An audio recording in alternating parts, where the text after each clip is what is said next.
Hello. हाँ, अरे कहाँ बारू ये हमर करेजा? मार्केट बानी।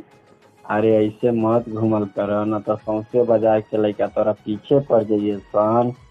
हमरा कौन बात के डर बा? हम शादी के रखले बानी। ढेर बोलबो तो पिटवाई देहब बांध के। अरे रखले बानी नैहर में सहुआन के। अरे 10-20 नहीं पूरा पूरा 1000 देम। अरे 10-20 नहीं पूरा पूरा 1000 देम। एक बार आके देखा साजी के कोरा में तो पूरा जवानी के जर्दा झाड़ देम। आज साहजी के कबहू भूलइबे ना, कोनो जिला में मरद ऐसन होइबे ना। आज साहजी तोरे शहर में लाइल बानी का गोरे गोरे गाल हरे भाई। तोरे शहर में लाइल बानी का गोरे गोरे गाल हरे भाई। इतना घूर घूर के मत देख, पागल हो जाबे। काहे कि साजी के माल हरे भाई। ऐसे नानी हरो से निकाल हिया रे, हई गोरो की तो साहजी के माल हिया रे। कि तू का सोचलू तू हमरा के छोड़ के चल जेबू तो हम मर जाए। कि तू का सोचलू हमरा के छोड़ के चल जेबू तो हम मर जाए। एक करे जा ई साज के दिल हो, कोनो अंडू पांडू के ना कि तो जुदाई में रोते रोते मर जाए। आज साहजी के कबहू भूलइबे ना, कोनो जिला में मरद ऐसन होइबे ना। आज साहजी के कबहू भूलइबे कि बड़ा निक लागेला तोर होठवा पर के तिल। कि बड़ा निक लागेला तोर होठवा पर के तिल।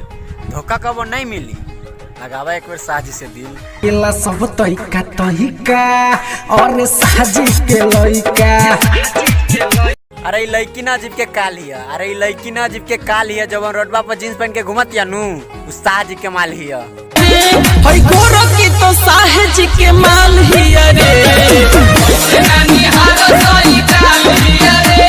हई गोरो की जब न करे के रहे कइले बा। कि जब न करे के रहे कइले बा का बताइए सखी।